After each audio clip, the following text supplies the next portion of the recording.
Hello everyone, welcome to नया GS classes. आज की इस क्लास में एक जीव विज्ञान के एक महत्वपूर्ण टॉपिक रक्त अर्थात रुधिर के बारे में पढ़ेंगे, ब्लड। ओके, चलिए स्टार्ट करते हैं। ब्लड,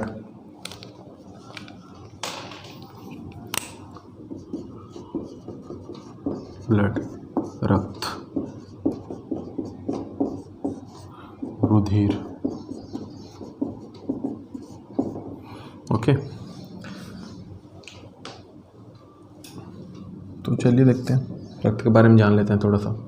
इसे हम सहसंयोजी एक ऊतक, तरल योजी ऊतक के नाम से जानते हैं। ठीक है, तरल योजी ऊतक है ये।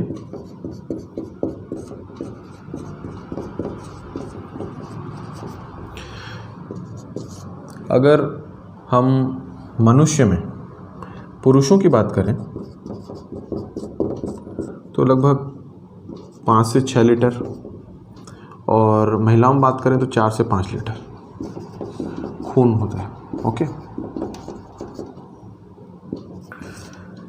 रक्त का जो निर्माण होता है ना, रेड बोन मेरो में होता है। ठीक है, रेड बोन मेरो, लाल अस्थि मज्जा, इसमें रक्त का निर्माण होता है। ठीक है, किसमें? वयस्क में, वयस्क मनुष्य। लेकिन भ्रूण अवस्था में रक्त का जो निर्माण होता है ना, यकृत के द्वारा होता है,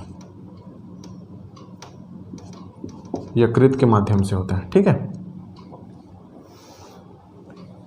इसे हम संवहनीय योजी ऊतक भी बोलते हैं, संवहनीय योजी ऊतक भी बोलते हैं। ओके, तो ये कुछ रक्त के बारे में एक प्राइमरी इंट्रोडक्शन था। तो आगे हम देखते हैं कि इसका पीएच मान क्या होता है। 7.4, हल्का क्षारीय होता है ये नेचर में। ओके, कुछ इम्पोर्टेंट प्राइमरी इंट्रोडक्शन था इसका, आप नोट डाउन कर सकते हैं, स्क्रीनशॉट ले लीजिए। आई थिंक आपने ले लिया होगा। ओके, अब हम देखते हैं कि इसके संगठन के बारे में जानते हैं। ठीक है, संगठन को देखते हैं इसके।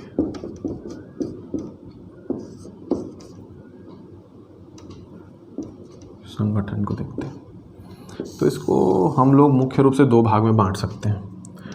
एक होगा कठोर भाग, दूसरा होगा तरल भाग। ठीक है, कठोर भाग को भी हम आगे 3 भाग बांट सकते हैं, आरबीसी, डब्ल्यूबीसी और प्लेटलेट्स। लाल रक्त कणिकाएं, लाल रक्त कणिका,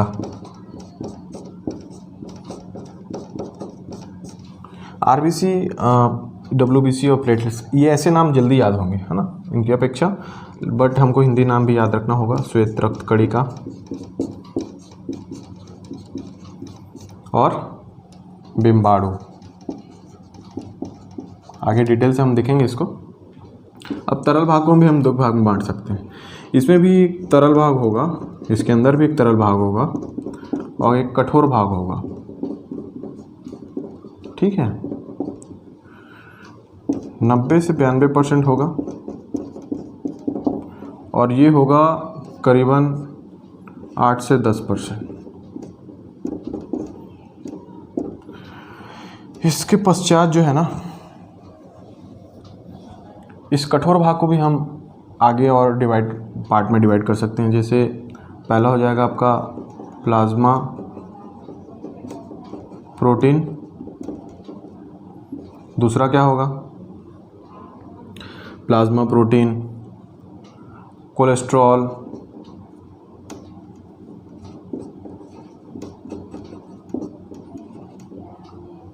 यूरिया और एक और महत्वपूर्ण चीज़ होगी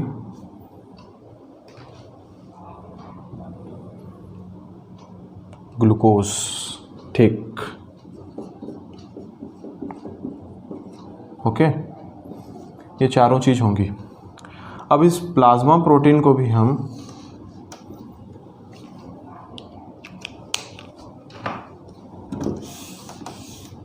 आगे और पार्ट में डिवाइड कर सकते हैं।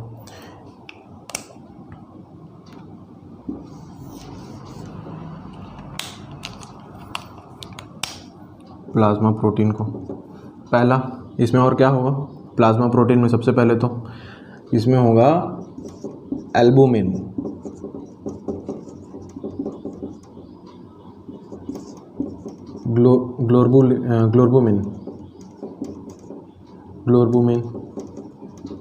ग्लोर्बुलिन, सॉरी, यस,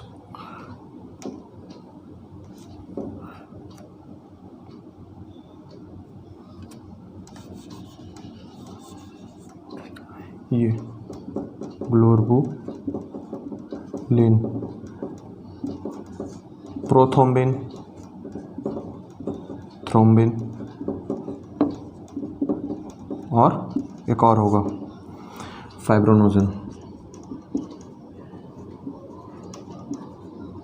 ओके, तो ये प्लाज्मा प्रोटीन के भाग होंगे। चलिए आगे अब इनको डिटेल से हम देखते हैं कि क्या क्या इनका काम होगा। ठीक है, इस भाग को मैं आई थिंक आप लोग इसको नोट डाउन करना चाहें, इस चार्ट को। इस भाग को मैं मिटा देता हूँ और इस भाग से बताता हूँ कि क्या क्या काम है इन लोगों का। ठीक है, एल्बुमिन,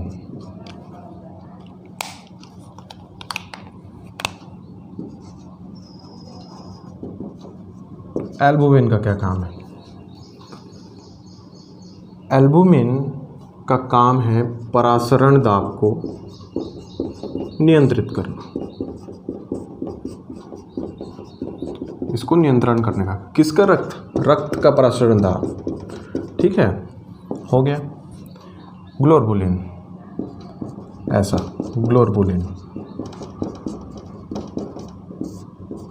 इसका काम क्या है? जो बाहर से ना बैक्टीरिया, वायरस ये अटैक करते हैं ना बॉडी में, उनसे रक्षा करने का काम करता है। कौन? ग्लोर्बुलिन। अब लास्ट के जो दो हैं ना, प्रोथ्रोम्बिन और फाइब्रोनोजन, ये जो दोनों होते हैं ना, इनएक्टिव होते हैं। जब ये रहते हैं इनएक्टिव अवस्था में रहते हैं, जब इनका काम होता है ना तो ये एक्टिव हो जाते हैं। इनका काम क्या है? रक्त का थक्का जमाना। ये बहुत एक इम्पॉर्टेंट टॉपिक है, रक्त का थक्का जमाना। आगे हम इसको पढ़ेंगे। ओके, तो रक्त का थक्का जमाना ये इसका मुख्य काम है, लेकिन ये जो होता है ना इनएक्टिव पोजीशन में रहता है। अब हम देखते हैं ये फर्स्ट, थर्ड एंड फोर्थ, इसका निर्माण कौन करता है? तो इसका निर्माण करता है फर्स्ट, थर्ड एंड फोर्थ, इसका निर्माण करता है लीवर। ओके, मतलब एल्बुमिन, प्रोथ्रोम्बिन और फाइब्रोनोजन, इसका निर्माण करता है लीवर। और जो सेकेंड है ना ग्लोर्बुलिन, इसका निर्माण कौन करता है बोलने से? WBC। ओके,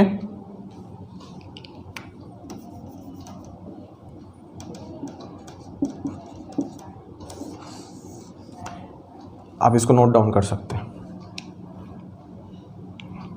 आई थिंक आपने स्क्रीनशॉट ले लिया होगा। ओके, अब हम आगे देखते हैं। जो कठोर भाग हमने शुरू में चार्ट के बनाया था उसको डिटेल में देखते हैं, मतलब RBC, WBC है ना, प्लेटलेट्स के बारे में डिटेल से पढ़ते हैं। ओके, सबसे पहले हम देखते हैं RBC, मतलब लाल रक्त कणिका, रेड ब्लड सेल्स, बहुत इम्पोर्टेंट है। चलिए इनके बारे में कुछ जानकारियाँ लेते हैं। ठीक है, इसको हम जानते हैं इरेथ्रोसाइट के नाम से। ठीक है, इसको हम इरेथ्रोसाइट के नाम से जानते हैं। इसमें जो होता है ना केंद्रक है ना अनुपस्थित होता है। अधिकांश स्तनधारियों में केंद्रक जो है ना अनुपस्थित होता है। इसकी आकृति कैसी होती है?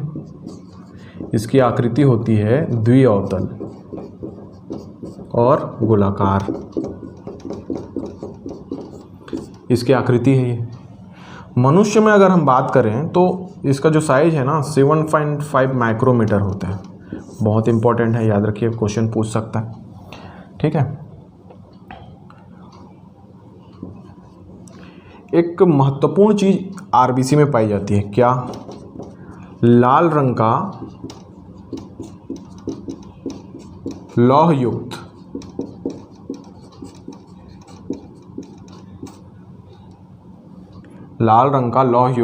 प्रोटीन,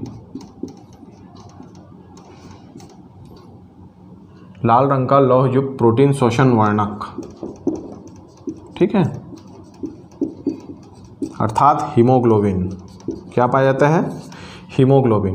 बहुत इंपॉर्टेंट है हीमोग्लोबिन का रक्त में होना। क्यों? इसी के माध्यम से ऑक्सीजन का परिवहन हमारे बॉडी में होता है। ऑक्सीजन का परिवहन रक्त के माध्यम से, यही हीमोग्लोबिन रक्त का परिवहन करता है। कैसे करता है भाई? ये इसके एक अणु ना 4 ऑक्सीजन अणु को लेकर चलते हैं।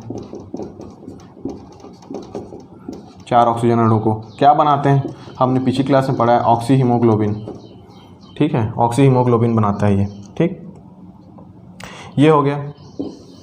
आगे क्या क्या इसका स्थिति है उसको हम देखते हैं, क्या क्या। और इसका जो लाइफ साइकिल है ना 120 डेज का होता है।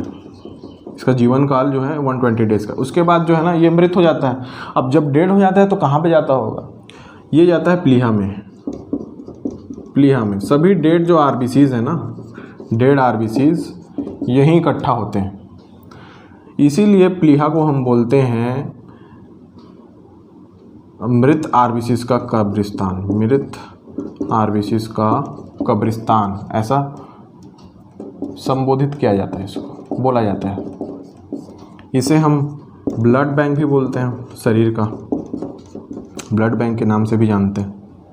जब हम इसके संख्या के बारे में बात करते हैं, आरबीसीज की संख्या के बारे में बात करते हैं, तो ये जो मेल और फीमेल दोनों में अलग अलग होते हैं। मेल में कितना होता है? 50 से 55 लाख पर मिलीमीटर क्यूब रक्त के। ठीक है, ये होता है मेल। और फीमेल में कितना होता है? 40 से 45 लाख पर मिलीमीटर क्यूब। ठीक है, तो ये कुछ इम्पोर्टेंट चीज़ें थी आरबीसीज के बारे में। और एक और इम्पोर्टेंट चीज़ है कि जब हम देखते हैं आरबीसी में ये जो हीमोग्लोबिन पाया जाता है, 100 ml रक्त में जो है ना 100 ml ब्लड में 12 से 16 ग्राम हीमोग्लोबिन पाया जाता है। बहुत इम्पोर्टेंट है। 100 ml रक्त में प्रति 100 ml रक्त में 12 से 16 ग्राम हीमोग्लोबिन पाया जाता है। जब हम टेस्ट कराने जाते हैं ना तो यही पर 100 ml में हमारा जो शरीर में जो हीमोग्लोबिन का काउंट किया जाता है, और जो कि है 12 से 16 ग्राम होता है। और यही इसकी आदर्श स्थिति है। इसी के बीच में मनुष्य के शरीर में हीमोग्लोबिन की उपस्थिति होनी चाहिए। ठीक है, तो ये था आरबीसी के बारे में एक इन्फॉर्मेटिव जानकारी। अब हम डब्ल्यूबीसी के बारे में पढ़ते हैं। ठीक है, आई थिंक आपने नोट डाउन कर रखा होगा, कर लीजिए। आरबीसी कर लीजिए, हो गया।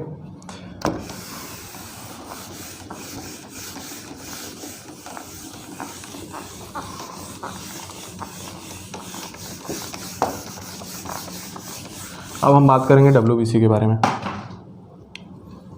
किसके बारे में? डब्ल्यूबीसी, वाइट ब्लड सेल्स, श्वेत रक्त कणिका।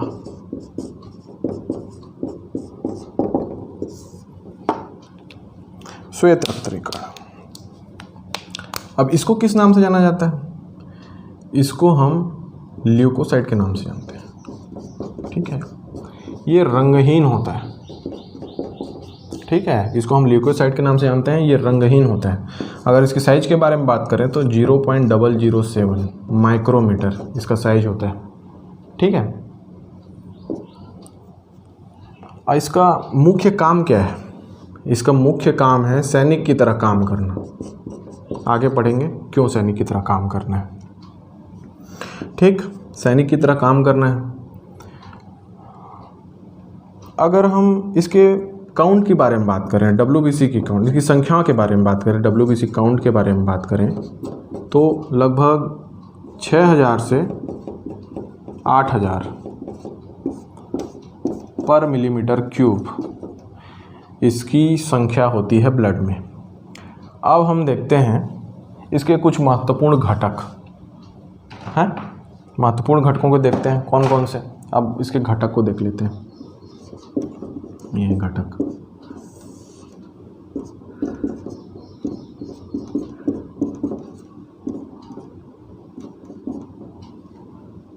ठीक है, ये हो गया न्यूट्रोफिल, इओसिनोफिल, ये हो गया बेसोफिल, मोनोसाइट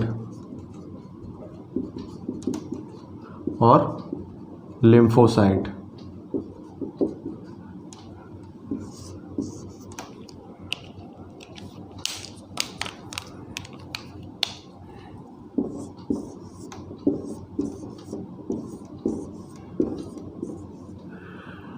ये इसके घटक हैं।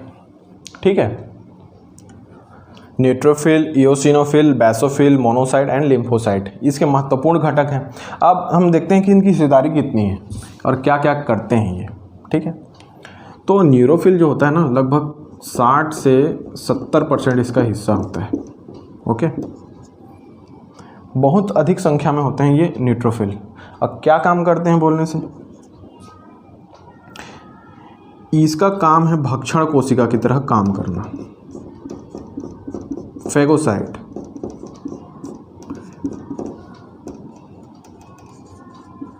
फेगोसाइट की तरह काम करना।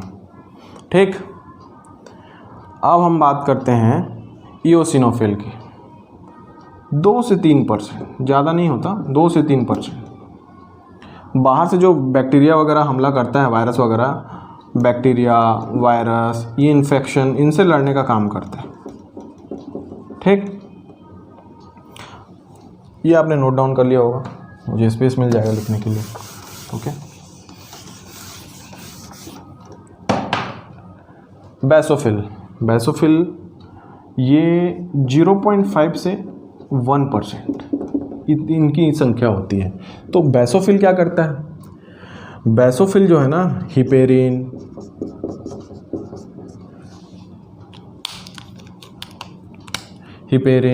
स्टारिन, सीरोटोनिन, भाई इनका स्त्राव करता है। ठीक है, इनका तो स्त्राव करता है हिपेरिन, और साथ ही साथ प्रदाह अभिक्रिया में सहायता करता है। प्रदाह अभिक्रिया में ये सहायता करता है। कैसे सहायता करता है देखिए, प्रदाह अभिक्रिया में कैसे सहायता करता है। दतैया तो काट लेता है। ठीक है ना, कभी हमको दतैया काट लिया तो दतैया काटता है, उसके बाद क्या होता है, हमें दर्द होता है। दर्द होने के बाद वहाँ पे जलन होती है, थोड़ा सूजन हो जाता है, फिर वो गरम गरम लगने लगता है वो जगह। तो ये जो पूरी प्रक्रिया है ना, इसी को ही प्रदाह अभिक्रिया बोलते हैं। इस तरह से आपको समझ में आ गया होगा। ठीक है, यही प्रदाह अभिक्रिया है। ठीक है, तो ये है बेसोफिल का काम। अब हम देखते हैं कि मोनोसाइट, मोनोसाइट जो है ना, 6 से 8% का इसका जो संख्या है वाइट ब्लड सेल्स में। लेकिन ये जो है ना बहुत बड़े होते हैं। ये जो है ना सेव के बीज के समान होते हैं, सेव के बीज के समान। क्या? ये बेसोफिल के लिए है। ठीक है, और जो है ना ये मोनोसाइट जो है ना सेव के बीज के समान बड़े होते हैं, सेव के बीज। इनका काम भी फेगोसाइट ही है। फेगोसाइट मैंने अभी पढ़ा है हमने, भक्षण कोशिका। भक्षण कोशिका कहने का मतलब जो है ना ये जो मृत कोशिका है उनको खा जाती है, या फिर खराब कोशिकाओं को, ठीक है, जो शरीर के लिए सही नहीं है, फेगोसाइट। ठीक है, अब हम बात करते हैं लिम्फोसाइट। ठीक, जो लिम्फोसाइट है, एक मिनट,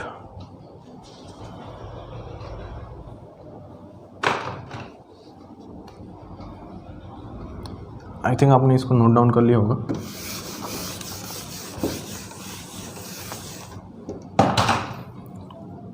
लिम्फोसाइट,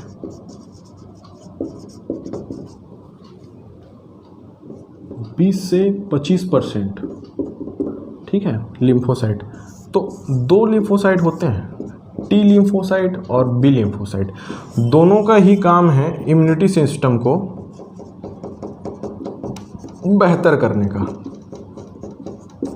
ये जो टी लिम्फोसाइट है ना, रेड बोन मैरो में इसका निर्माण होता है, लाल अस्थि मज्जा में, वहीं इसका निर्माण होता है। तो इस प्रकार से हमने वाइट ब्लड सेल्स को देख लिया, उसके विभिन्न घटकों को जान लिया अच्छे से। तो चलिए आगे बढ़ते हैं और हम पढ़ते हैं बिम्बाणु अर्थात प्लेटलेट्स। आपने नोट डाउन कर लिया होगा, ठीक है।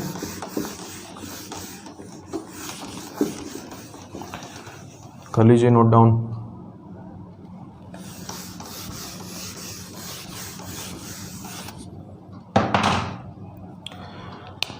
क्या पढ़ेंगे अभी हम? बिम्बाणु।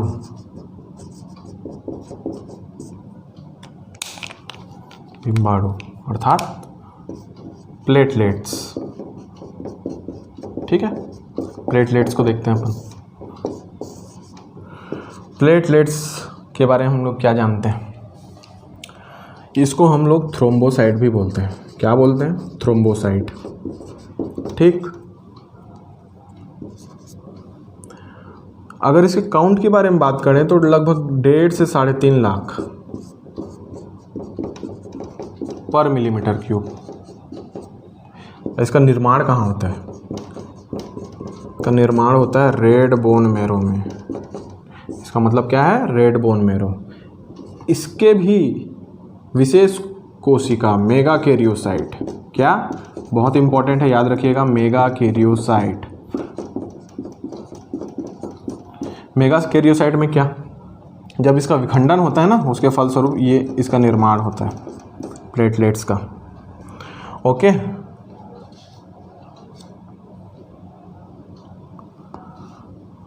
अब इसका कार्य क्या है? बहुत ही इंपॉर्टेंट कार्य है इस प्लेटलेट्स का। देखिए, पहला तो ये रक्त का थक्का जमाने का काम करता है, यही अपने आप में बहुत इंपॉर्टेंट है, रक्त का थक्का जमाने का काम, ठीक।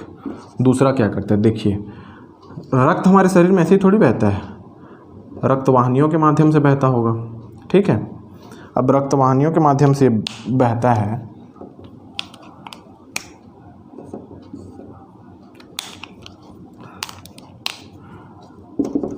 रक्त वाहिनियों के माध्यम से बहता है, तो भाई इसकी दीवारें भी होंगी, ये दीवारें भी होंगी, ठीक। अब ये जो रक्त बहता है ना, फ्लो के साथ बहता है, तो इसमें फ्रिक्शन भी आएगा। अब भाई साइंस है, कोई चीज़ बह रही है अंदर में किसी की, तो फ्रिक्शन आना ही है, घर्षण होगा ही। तो घर्षण के फलस्वरूप जो ना ये दीवार जो है ना कटने फटने लगती है। इसी का जो है ना रिपेयर का काम करता है, कौन करता है? प्लेटलेट्स। इसी के रिपेयर का काम करता है प्लेटलेट्स। आपने डेंगू बीमारी के नाम सुना होगा। डेंगू बीमारी में बोलते हैं खून की कमी होगी, खून की कमी, ये प्लेटलेट्स की कमी हो जाती है। क्यों हो जाती है? अब देखिए, डेंगू बीमारी में प्लेटलेट्स की कमी होती है, ठीक है। अब प्लेटलेट्स की कमी होती है, उसके कारण क्या होता है? उसके कारण ये होता है कि अब इसका काम है रिपेयर करना, दीवारों को फ्रिक्शन से, घर्षण से जो मरम्मत करने का काम है, ठीक है। अब प्लेटलेट्स नहीं रहेंगे तो ये रक्त तो बह ही रही है, अब कटेगा फटेगा, अब कटेगा फटेगा, उसको सुधारेंगे नहीं तो और बढ़ेगा, उसे खून बहेगा, खून का रिसाव बढ़ेगा, अब खून की शरीर में कमी होगी, इसीलिए प्लेटलेट्स काउंट कम हो गया बोलते हैं डेंगू में, और आदमी की मृत्यु हो जाती है। इसीलिए प्लेटलेट्स दिया जाता है, डेंगू वाले को ब्लड दिया जाता है। ओके, तो सही से काम करता है। तो ये मुख्य चीज़ें थी। और एक महत्वपूर्ण चीज़ है इसमें, वो है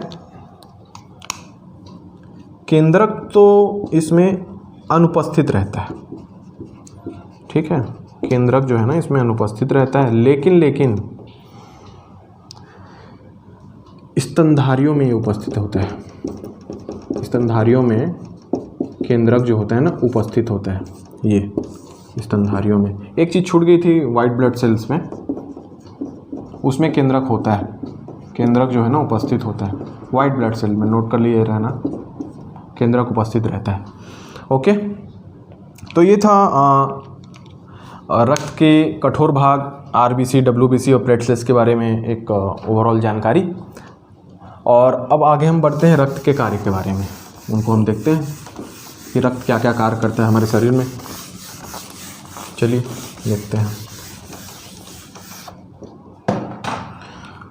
अब हम देखते हैं रक्त के कार्य।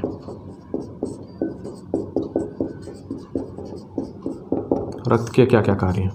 पहला काम तो ऑक्सीजन का परिवहन, हमने अभी भी पढ़ा है। किसके माध्यम से? हीमोग्लोबिन के माध्यम से। क्या बनाता है? Oxy haemoglobin. इसी फॉर्म में ये ऑक्सीजन का परिवहन करता है। ओके, CO2 का भी परिवहन करता है। इसके अलावा भोज्य पदार्थ जो पच चुके होते हैं, पचित भोज्य पदार्थ, ये कहना चाहिए हमको, पचित भोज्य पदार्थ। अब उसमें जो न्यूट्रिएंट्स वगैरह रहते हैं ना, उसको अवशोषित कर लेता है और उसका परिवहन करता है। ठीक,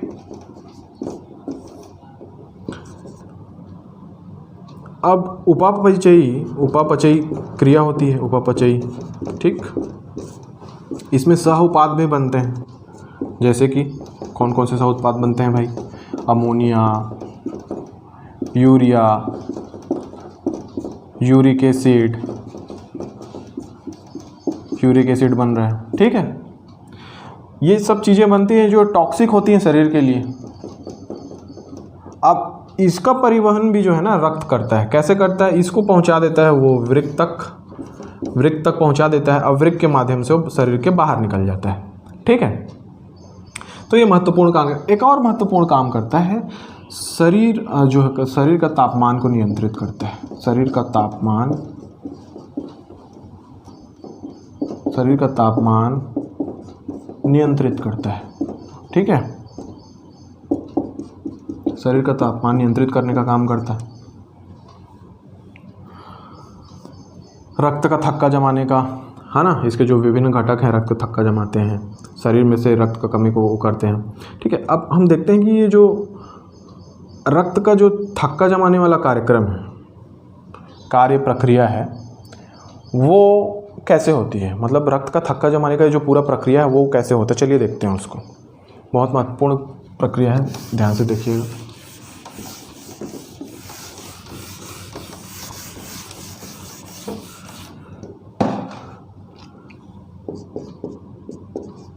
रक्त का थक्का जमना क्या होता है भाई इसमें, रक्त के थक्का जमना में?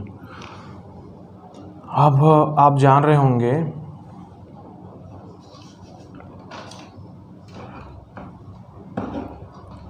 अभी हमने पढ़ा प्लेटलेट्स।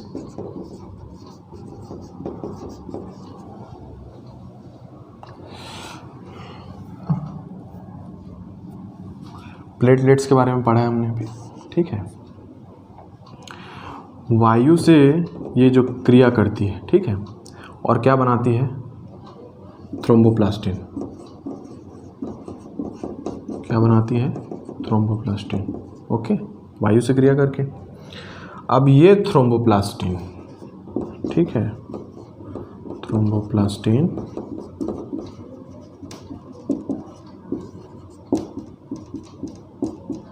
कैल्शियम आयन, ठीक है, थ्रोम्बोप्लास्टिन कैल्शियम आयन की उपस्थिति में आपने पढ़ा है प्रोथ्रोम्बिन। अभी हमने पढ़ा है रक्त के घटक में प्रोथ्रोम्बिन कैसा रहता है? इनएक्टिव रहता है, निष्क्रिय रहता है ना। अब ये जो थ्रोम्बोप्लास्टिन बना है, इस प्रोथ्रोम्बिन जो इनएक्टिव है उसको कर देता है एक्टिव और बनाता है थ्रोम्बिन। ठीक है। अब ये थ्रोम्बिन जो है ना,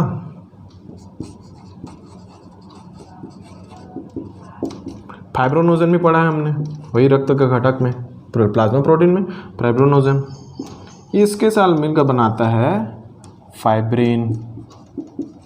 ठीक है। फाइब्रिन तंतु का निर्माण करता है।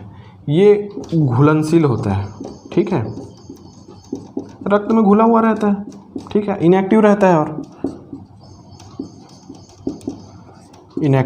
है और रक्त में घुला रहता है। अब बनाता है फाइब्रिन, और जो होता है अघुलनशील। अब कमाल देखिए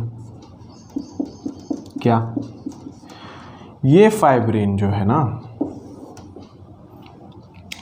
फाइब्रिन का निर्माण हो गया। अब देखिए प्रक्रिया शुरू कैसे हुई। हमारे शरीर में चोट लगा है। ठीक है। अब रक्त बह रहा है। अब प्लेटलेट्स निकले बाहर, वो रिएक्ट किए वायु से और बनाए थ्रोम्बोप्लास्टिन। अब ये थ्रोम्बोप्लास्टिन जो है कैल्शियम आयन की सहायता से प्रोथ्रोम्बिन जो इनएक्टिव है उसको कर देता है एक्टिव। ये हो गया एक्टिव थ्रोम्बिन जो है ना, घुलनशील इनएक्टिव फाइब्रोनोजन को कन्वर्ट कर देता है फाइब्रिन, जो कि होता है अघुलनशील। अब शरीर में यहाँ पे चोट लग गई है, यहाँ पे रक्त बह रहा है, तो ये जो फाइब्रिन है ना, फाइब्रिन ये रक्त कणिका के साथ, फाइब्रिन रक्त कणिकाओं के साथ मिल जाता है और रक्त का थक्का जमा देता है। एक जाल रूपी संरचना बन जाती है, ऐसे ऐसे ऐसे ऐसे। तो जो खून जो होता है ना बह नहीं पाता है, रक्त का थक्का जमना बोलते हैं इसको। ठीक है। रक्त का थक्का जमना। तो ये एक इम्पॉर्टेंट प्रोसेस था, इसको आप देख सकते हैं, नोट डाउन कर सकते हैं। आई थिंक आपने स्क्रीनशॉट ले लिया होगा।